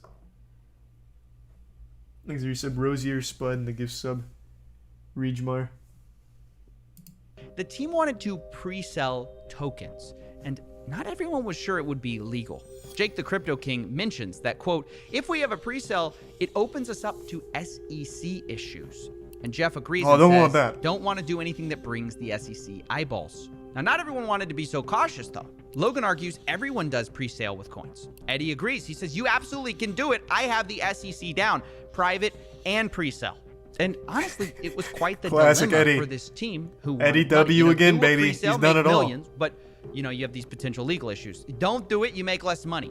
So Crypto King comes up with a middle solution. He says, if we can't sell, no pre-sale. We can still trade them in the liquidity pool. And this is the start of a new disaster, which takes a bit of explaining. Now, just so we're clear, a pre-sale is where you sell investors coins, usually at a discount, before you've launched. And then when you launch, you give them those coins. Now, like I said, the team didn't want to do that. So what they did instead was they bought the tokens on the open market right after launch. But they tried to get clever with it because they didn't actually announce that they were launching this coin at all. They stealth launched it on June 11th and didn't announce this token through Logan until August 18th, meaning they had all that time to silently buy up as much of the supply at a steep discount as they wanted. And the idea here was that doing this, the team could get these tokens extremely cheaply, which is kind of like a pre-sale, but without all the SEC troubles. And Crypto King makes this clear on June 7th when he says, quote, launch of the liquidity pool is where huge money will be made because you get in cheaper. And then says, we, the team, begin buying out the liquidity pool. Once the team has exhausted funds for the liquidity pool buying, we send the contract address to friends, family, investors who want to be able to get in. So Huge. Obviously the plan is we buy first, then we give it to our close friends and family, and then maybe the public eventually, right? And even the day before, Crypto King reminds everyone, quote, Zoo Day is tomorrow. I highly recommend everyone get a few $100 to a few $1,000s in Zoo when it goes live. It will likely tend to. It really seems like 1,000x. Jake is the actual leader of the project. So what the fuck role did Eddie play? He seems very redundant here. He didn't get any investors because he's just a pathological liar. But it seems like Jake ran everything. Is that going to be the conclusion here? Because that's the impression I'm getting from these messages. He's the one keeping everyone updated on launch day. I imagine he was also the one probably relaying the information to the teams, would be my guess. But maybe he's just really enthusiastic about the project. I guess we'll see. That was their plan. Rather than doing a pre-sale, they were going to do this stealth launch and hopefully get tokens cheaply the same way, but without all the legal troubles. Or at least that was the plan. Because on stealth launch day, this is where things first started to go wrong for the team. Tier 1 At first, Waterboy, everything Recent seemed to Hugo, go normal. The team PewDiePie, sat in a JSK, circle and Bits literally Biscuit, bought it out Minecraft. as planned. But the next day, The 5 gives Crypto him King dizzy. says something odd. Quote, a bot is playing with our token. Kind of cool to watch them work. But he doesn't mention who this bot is. And he also says the asshole finished selling, but doesn't mention who that is. Now, Jeff, Logan's manager, replies upset. He says, how do we prevent someone doing what they just did again? We went from a $130 million to $26 million market cap in 2 hours. It's not cool to watch. Logan jumps in. Yeah, wait, how did that happen? And he also says, what asshole? How did anyone get this token except for us and none of us sold? And I think actually this is incredibly suspicious. Oh, imagine it's Eddie. The implication of what Logan's saying is, hey, we tried to scheme this really well. We tried to all buy this without letting anyone know. How did anyone else figure out we were buying it, right? And this is where a fight ensues that's going to become really interesting. Crypto King deflects the question by saying, my buyer pushed it back up to $40 million. And Logan says, no, bro, F your buyer. Explain to me what just happened and how there were 30 token holders. And Jake tries to explain that this was just traders and bots happening to find the token. But Logan says only 5 of us knew about it. Jake says, well, many people chase volume and new tokens. And to some extent, he's kind of right. But Logan replies, cap. Uh-oh. He doesn't believe it. Uh-oh. I can't be He the dropped only the one who emoji. thinks that's too incredibly convenient. Like someone was tipped off. And look, no one's more critical of Logan than me. But as I'm reading these texts, I was kind of agreeing. Yeah, it does seem too nonchalant when somebody's ruining your secret plot. You know what I mean? Because Crypto King was acting very strange. He says, we created $40 million out of thin air. This is a success. Logan replies, this nonchalance worries me. F 40 million. It was at 120 million, which again, it's all about the money with these guys. But truth be told, I did agree that Crypto King's attitude seemed strange in these texts. I mean, he's not wrong that bots are a thing. Traders. He's just a weird guy. I think he's a greasy slime ball. I've already said that. But I also don't think he'd be the one sabotaging internally either. He doesn't strike me as smart enough to even think of that. But maybe he just plays a fucking dumb idiot. So maybe he's more cunning than I give him credit for. To me, the impression I get reading his messages is a guy that's trying to calm down an angry dog. He's like, no, but 40 million's great, Logan. No, it's wonderful, actually. These things, it'll be water under the bridge once we're back to scamming. Yeah, just let it go. Thanks to the tier 1 Mike, and the resub Gamer, and the 5 gift subs Barry. Thank you, Barry. Are a thing. But it sounded like he didn't want anyone to look into it. So, naturally, I looked into it.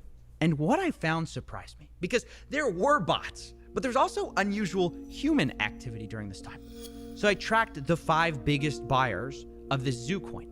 And lo and behold, this is what I found. Logan was one of the biggest buyers, which is what you'd expect, but he wasn't the biggest. In fact, 2 of the biggest wallets seem to be associated with Crypto King himself. Oh, okay. And here's where I pause. I said, Interesting. Why did this guy buy more zoo tokens than Logan when this is mostly Logan's project? I thought Crypto King was a small part of this team.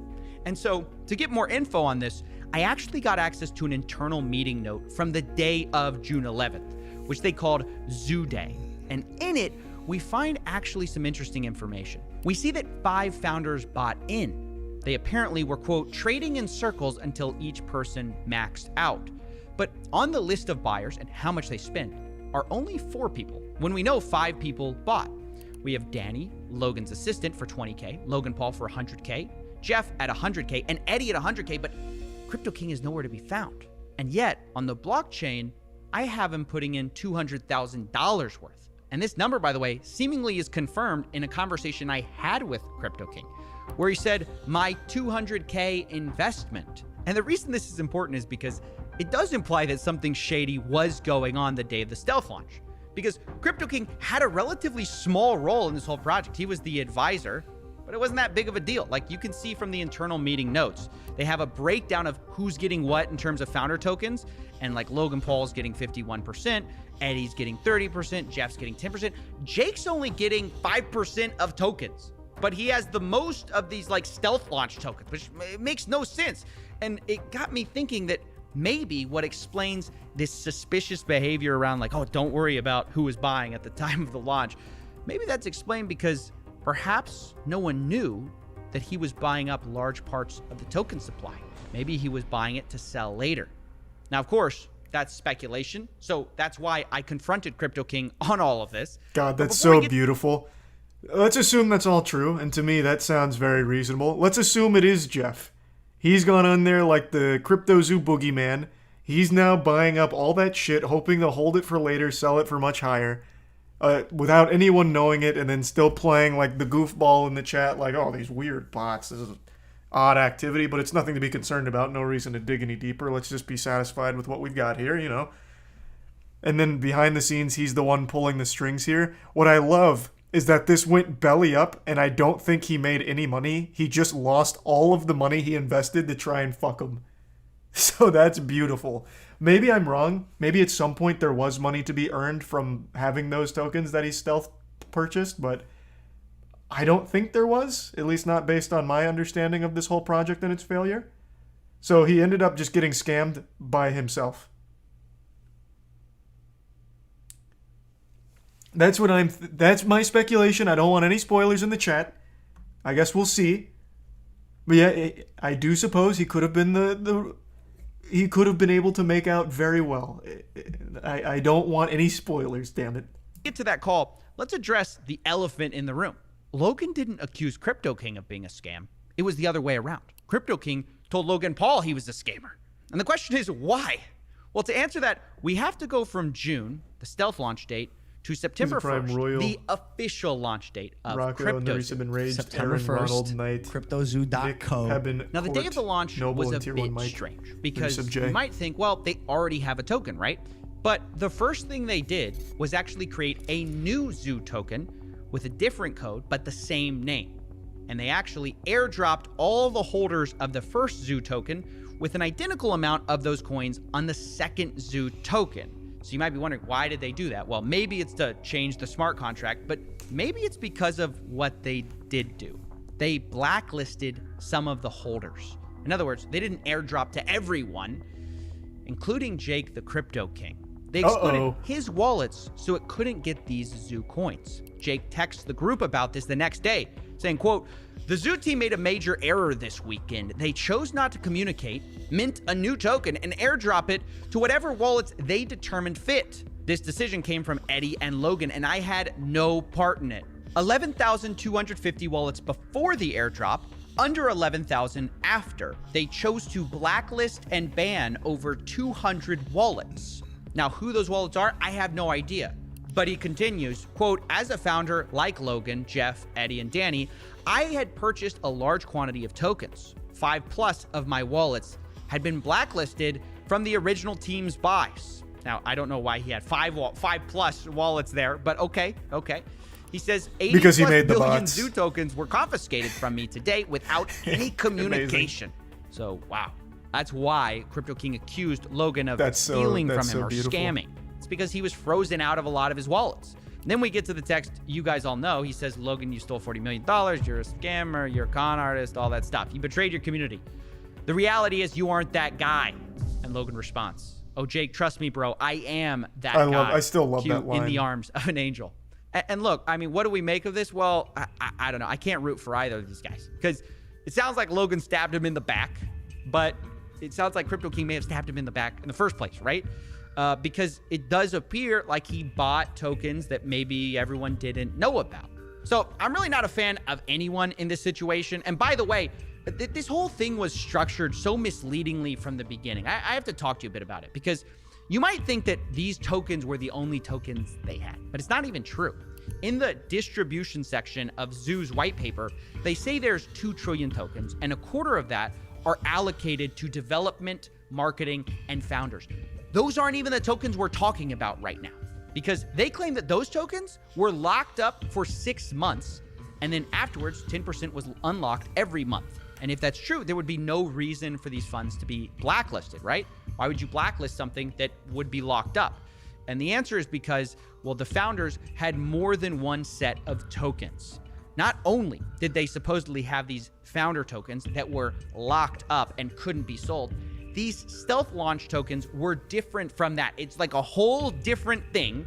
And the tokens that they bought, that all of these guys bought, they could sell at basically any time because they weren't locked up, which is a massive problem.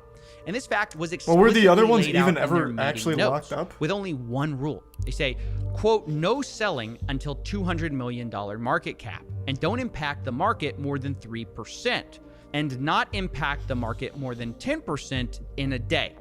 And by the way, this is basically conspiracy to manipulate a market. You know, they're literally having insider rules for how to sell.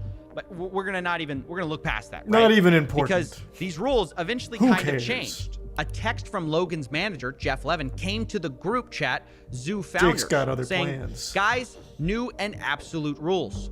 No one is to sell or transfer any zoo. Logan's gonna make the call when we can make moves. And Logan replies, your tokens do not leave your wallet. This is a game.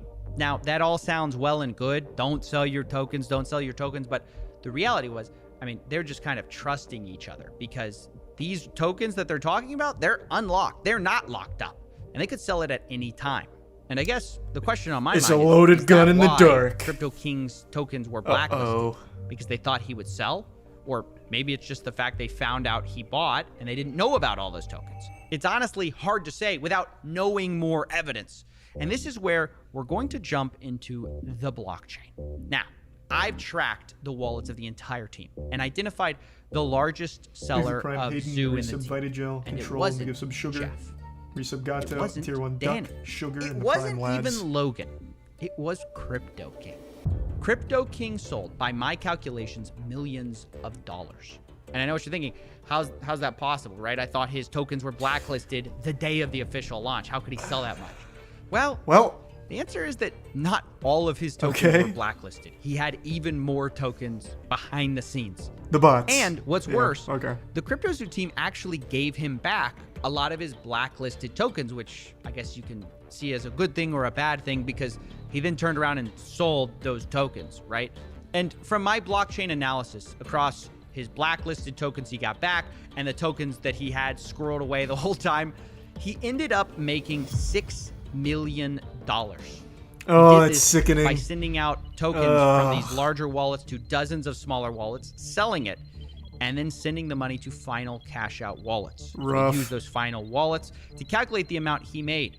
Now, it still just blows my fucking mind that even after all of the Pokemon shit, Logan still brings that guy around and gets fucked by him again.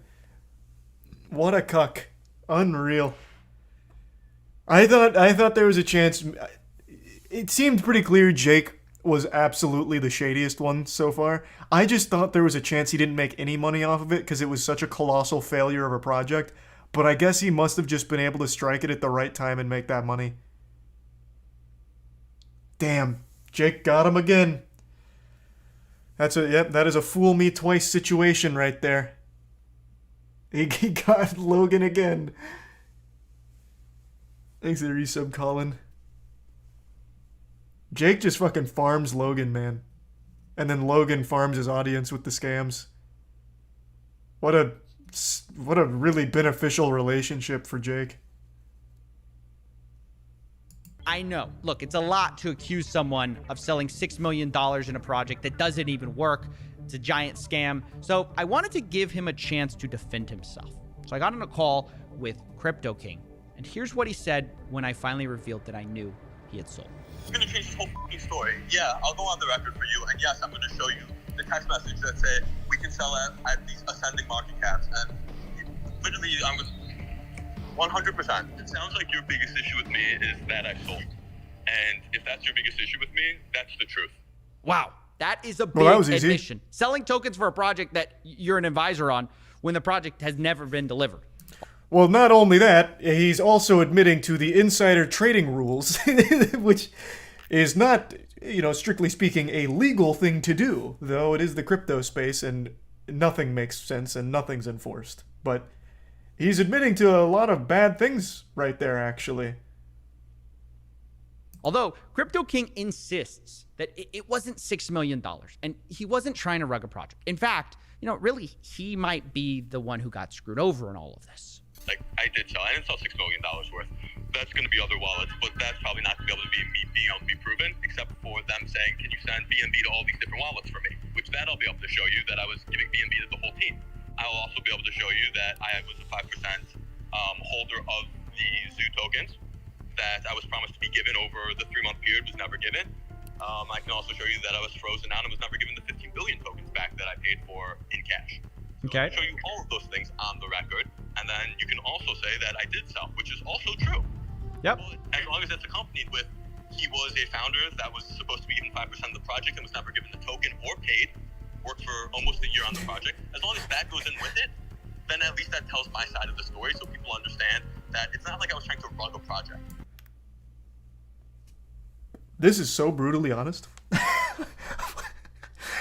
So not only does he admit to it, but he is also supplying all of the evidence as well.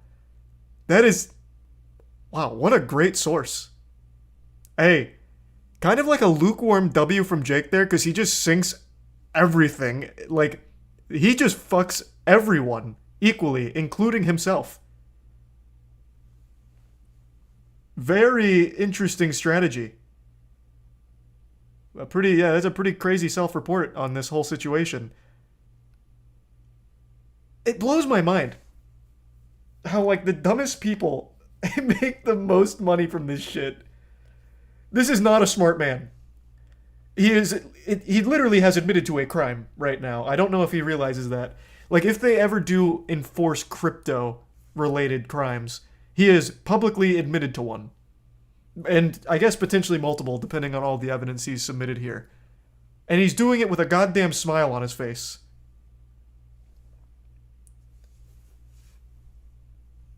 It's like I put $250,000 into a project, plus 6 months of time, and the founder never did anything he said he was going to do, and then hired a bunch of devs that didn't do what they were going to do, and every time I gave advice, the advice was I was told to fuck off. So it can be that story, or it can be he sold all this amount and he got in early.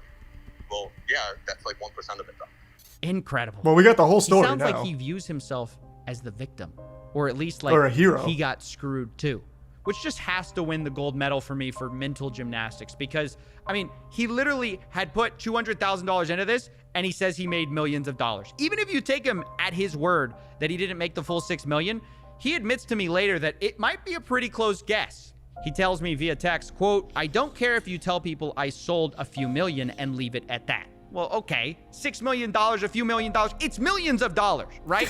Millions of dollars when you only put in $200,000 into a project that's never been delivered, doesn't work, scammed people out of their money.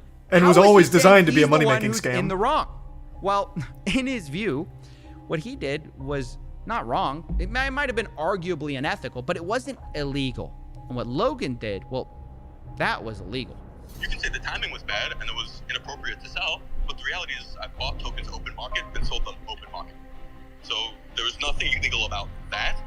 Ethically, arguable. The rest that Logan did to me was ethically wrong and illegal. Now, what do I think of all this? This would be amazing. Imagine Jake presses charges and tries to sue Logan Paul and the team. This is such an interesting story because it is literally scammers scamming scammers, and then at the end of the day, the people that end up losing the most is normal people who somehow bought into the scam by proxy. But I feel like at no point, like this entire team ever understood anything about the space. They were all just trying to fuck each other. Like literally just swallowing each other's meat, like, and lying to each other. And like, this is crazy. This has so many moving pieces. Eddie was lying to everyone from the start. He never did anything for the project besides just fucking lie and sell hopium. Jake, from the start, was immediately fucking them and scamming them, buying tokens stealthily behind all of their backs in the effort to immediately sell to rug it. Regardless of what he says, that's clearly what he was doing. He was literally rugging it from the get-go. They had insider trading marketing protocols in order so that way they can continue to manipulate the market and profit maximally from it, that nobody followed and had to go by the trust system on, okay, follow our insider trading protocol. This is so wild. Holy shit. It is literally scamming at every possible avenue of this project. The developers never getting paid. Multiple developers never getting paid. Two different like developing orgs, I think, right? They had the first one where the code got held hostage and another one come in still didn't pay. Apparently other team members not being paid. Like everyone got scammed at every level except Jake right now. He somehow still made out with millions. He was the last scammer scamming, standing atop the pile of corpses.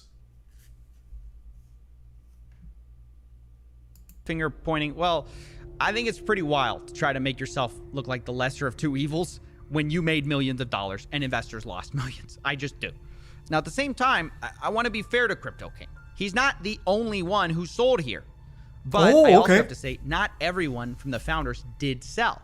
For example, Jeff, Logan's manager, to my knowledge, never sold. Neither did Logan Paul, which was a huge surprise.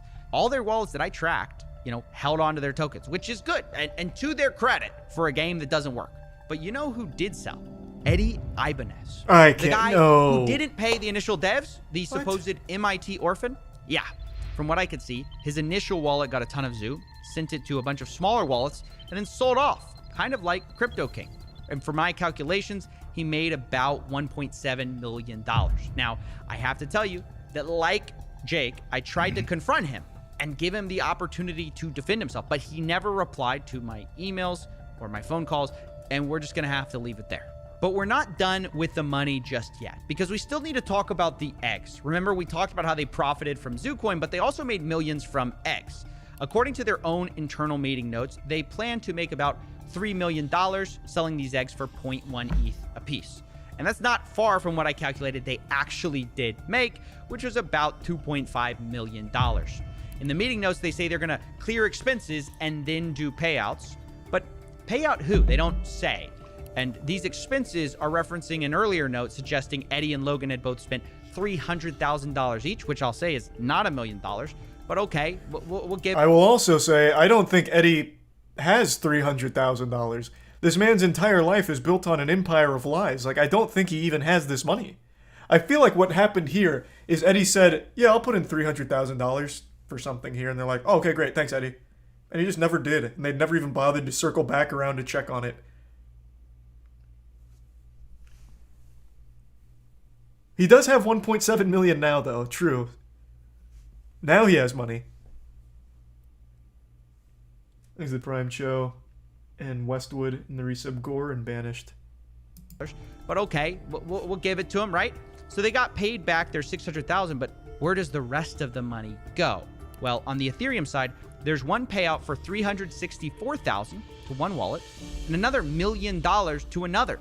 Both are Coinbase addresses, so we don't know who exactly that is, but clearly someone on the team made a lot of money from these NFT egg sales that do not work. And on the Binance Smart Chain side, where they also made money selling eggs, the zoo that was spent was supposed to be set aside for 50% to be burned, which they did, but the other 50% was supposed to be allocated for wildlife charities and crypto zoo development.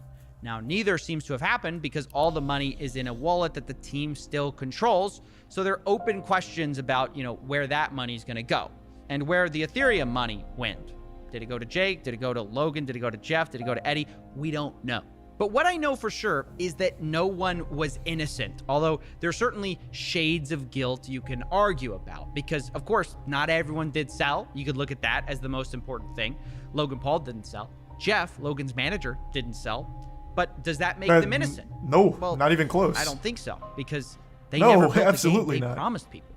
Logan Paul specifically got millions of dollars spent on this game on the promise of the technology that he never built, that his team never built. And he never addressed the failure except to blame his developers who weren't paid. And you could say he promised to work backwards to fix it, but then never did.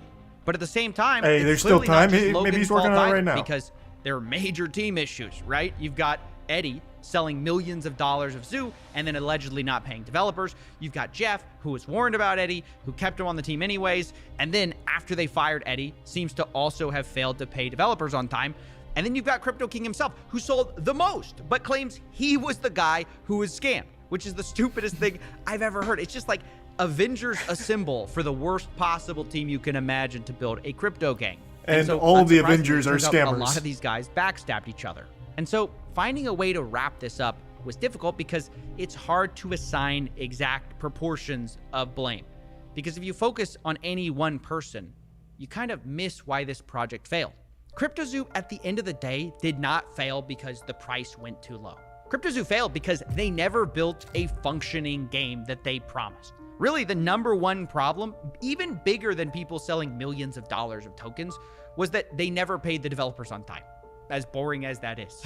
And as a result, the investors not only got rugged for millions of dollars, which is a problem, but they just didn't get the core thing they had bought from the beginning, which was not a crypto project, but something different. I'm excited to launch. Yeah, they bought into an idea. You keep using a bad idea. Just did it again. You keep using and a word nothing there. else. Game. You're not using like a project. It's a game. It's a game. It's a really fun game that makes you money. Nothing more fun than looking at that PNGs to me and nothing is the else. biggest scam in all of this. Yes, it's a huge problem. People stole millions of dollars, but it's a symptom of the larger issue, which is people didn't actually care about the game or this, whatever you want to call it. They just cared about the money. And this is ultimately what happens when you have an influencer LARPing as a businessman. It's what happens when you have a liar LARPing as a developer. And it's what happens when you have a shady crypto guru LARPing as a crypto king. You end up with a mess, and in my personal opinion, a fraud as well. And now that this thing blew up in their faces, these four seem to be dodging accountability faster than SBF dodges calls with me. Because I have reached out to everyone involved, tried to get all of their statements on things. Jake's very So far, open about it. has taken accountability or offered to refund the victims at all. They're all hiding, pretending these victims don't even exist. I feel like Jake was very open about all of it. He just doesn't give a fuck, though. He's like, oh, they're scamming me, so I scammed them. But, at the end of the day, I was the victim, so fuck them. And he doesn't even acknowledge all of, the completely normal, innocent people that he also fucked in the mouth. Because he just doesn't care. That's just who he is. He is a biological, loser. He is born to be a sleazeball. It's what his whole career has been built on. This is just him. This is his soul. So he just doesn't care. Thanks to the resub Carson and Bulldog and the Prime Smelly and resub Zeal. But they do exist. And throughout my investigations, they've been the heartbeat of this whole thing. So I decided to close this investigations in a bit of a unique way. Rather than me deciding who's to blame or me deciding what you should think, Merry Christmas, I want to give everyone. them the last word. Happy holidays. Everyone's to blame.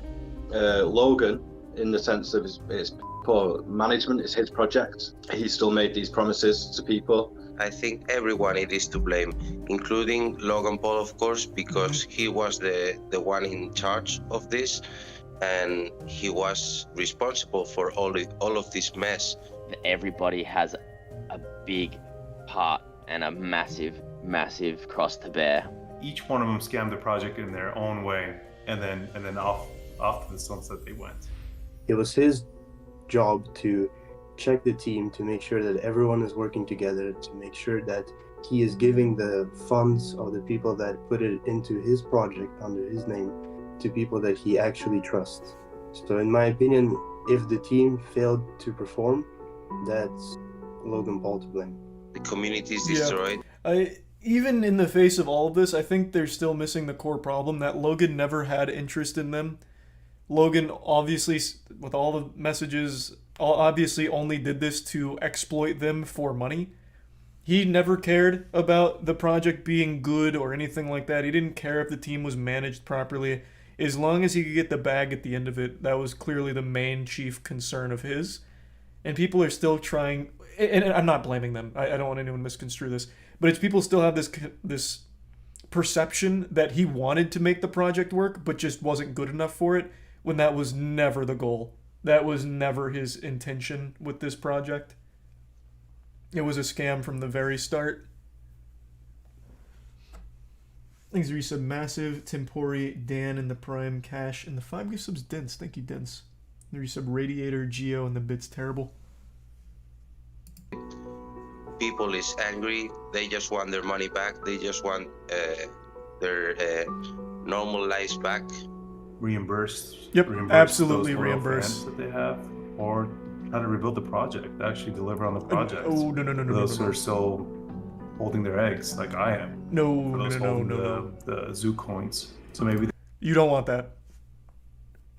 You do not want that. Reimbursement, yes. Rebuild the project, no.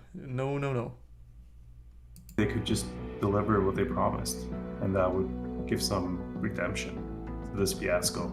He's not said a word. That's as bad, or almost as bad, as taking the money. It's the not coming out and just being a man about it. At least we deserve to know what was happening behind the scenes while we were waiting for almost a year and a half. The fact that we're hearing this information not from Logan Paul, but from pretty much an investigator, it really says a lot. What did this loss mean to me? It meant a lot, not just personally, because I lost quite a lot of money. My kid and also my wife were invested. It was like telling a kid that Santa doesn't exist or something like that, because she really believed in all that game. She really believed in Logan Paul. Kids look up to that kind of people. So it was some kind of broken dream. My mum was invested.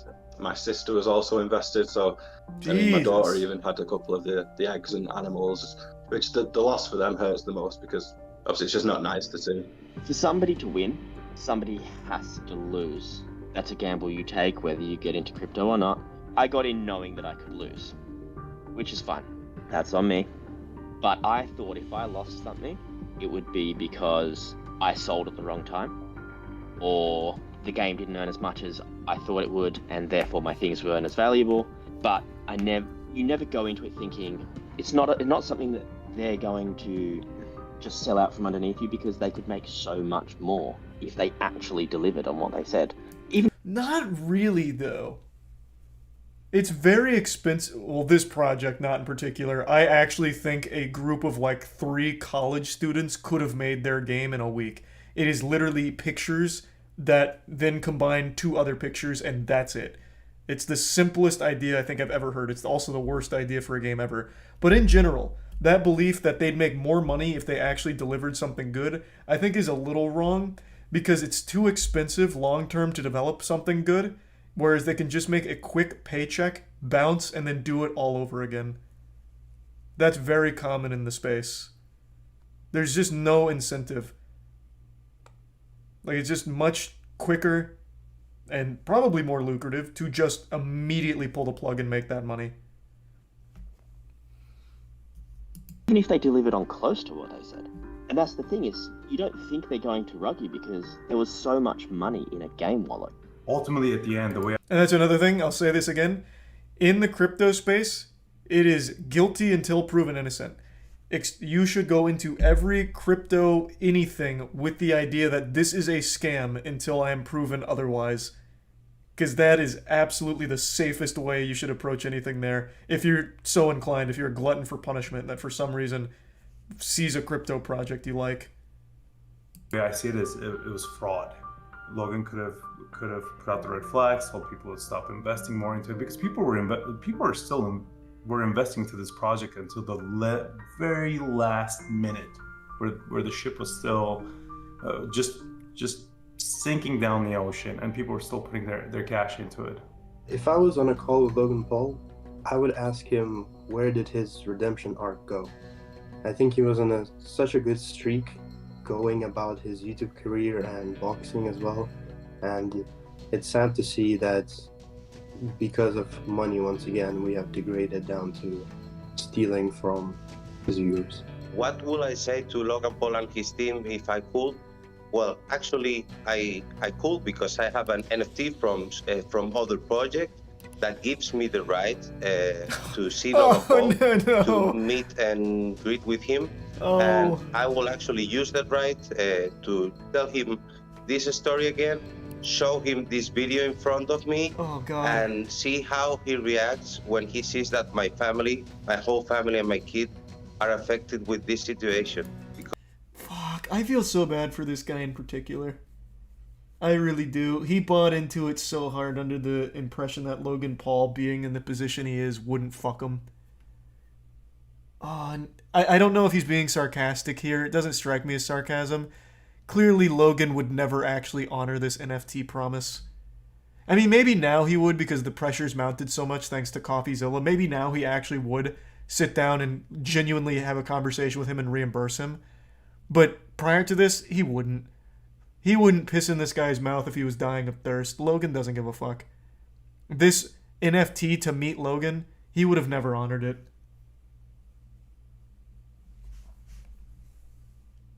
Because I think that's not human. You would think that Logan would have told his fellow followers, his loyal fans, that, hey guys, back off, red flag, things are there's turbulence in the water. No, not a single word, nothing whatsoever. To market products at children and knowing full well that his team is made up of people that he believes are shady characters. Yeah, he still goes on Forbes interviews and says the game is great for kids. It's gonna be amazing. Who loves it most? Oh, just read that sentence. Yuck. I think that's the most important thing we're doing, Paul said. Kids are gonna care about the blockchain because of my project. Oh, that makes you want to fucking puke. Imagine if your first experience on the blockchain is with CryptoZoo. Coming up with really, really fun plans for 6 months, a year down the line, 2 years down the line. Like, this could be one of the biggest things I do. Ugh. It's so gross. These are some cholesterol 80s artist.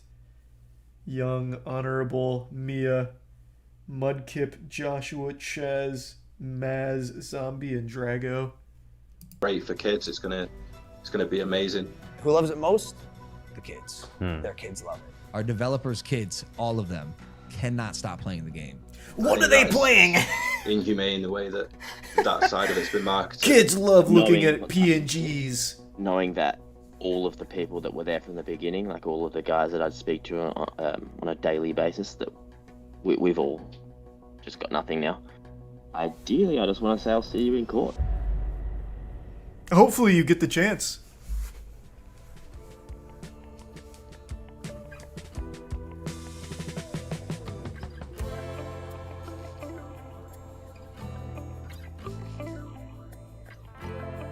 Okay, there you go, Jeff.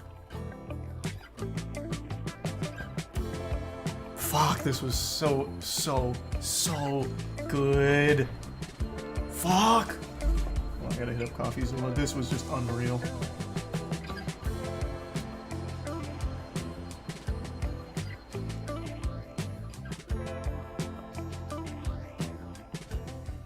Give me 2 seconds.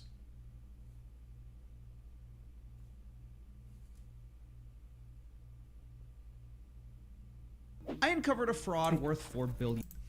For the Just give me 2 seconds.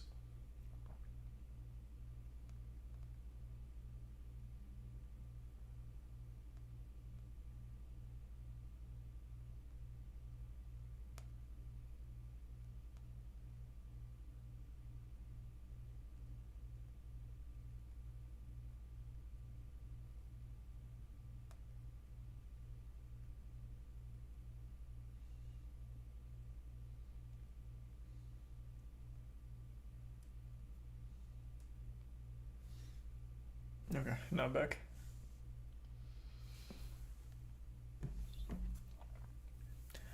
Thanks to the Prime, Abona, and the resub Jake, Devin, and Drago.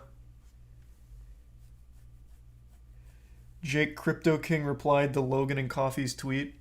I don't really give a fuck about his perspective, though. Like, legitimately, he was already an open book. I think he's already been hosed for all of the information he has in regards to this. Like, I think everything with him is very clear. Like, there's nothing with him or his motivation, what he did, or anything that I'm even confused on. Like, where there could be any wiggle room for an explanation. Like, this is just... that feels to me like clout chasing. I'll read his response real quick, though, just for the sake of getting everything, but... I mean, the guy is just an absolute fucking snake.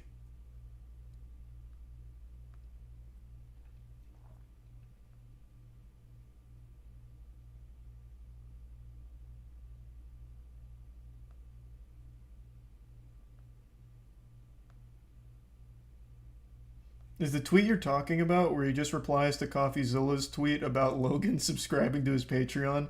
Because all Crypto King says is, but it's all on YouTube now. Is there more on Patreon? What am I missing? To answer your question, though, Crypto King, yeah, there's more on Patreon. So Coffeezilla has exclusive content over there, such as, like, interviews. One that chat's pointed out in particular is an interview with a single mother who got really fucked by this scam. If you'd like to hear from her, Crypto King, not that you give a fuck about human emotion. But yeah, his Patreon content is bangers. I don't see any other tweet from him about this. Nope, here's another one. This was a reply to Logan Paul's tweet about Coffeezilla being usually great, but wrong this time. He replied to a guy that said... hold on, where's the whole thread? Invite everyone Coffee called out, including Coffee, including myself, including a lot of other individuals that went unmentioned. That was Crypto King saying that.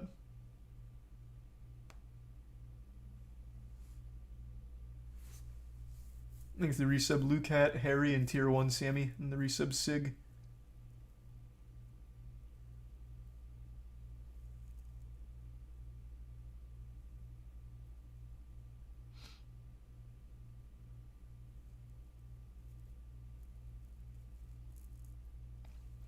Thanks to Tier 1 Vapor.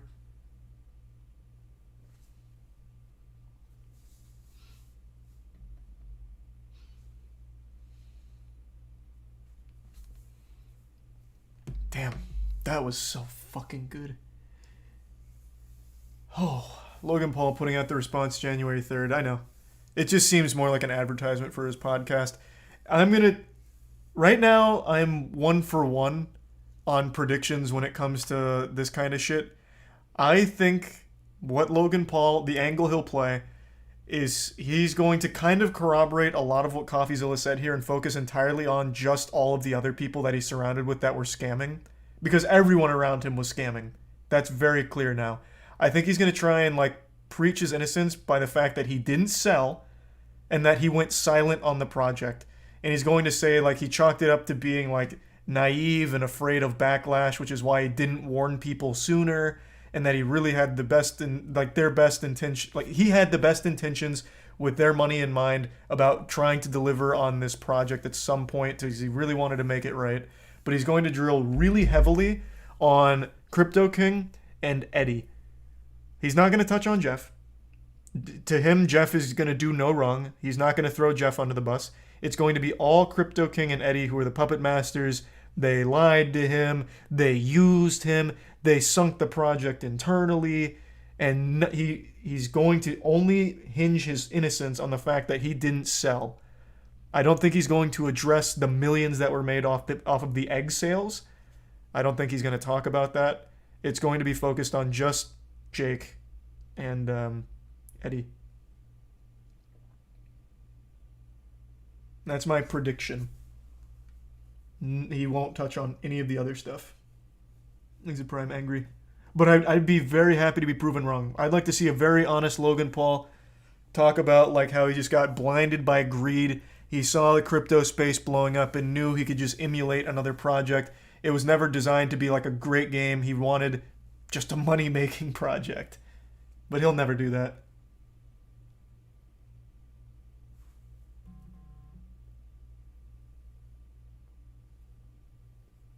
He's a resub Simu. Do you think he'll address the leaked texts? Yes. I don't think he's going to try and play them off as fake because those leaked texts come directly from like Crypto King and a certain... I think, right? Crypto King leaked the internal meeting logs. I don't know if he was the one that leaked the group text, but I don't think he's going to try and say those are fake. I don't think he's even going to try that angle because I think Coffeezilla could easily disprove that and that would immediately fuck him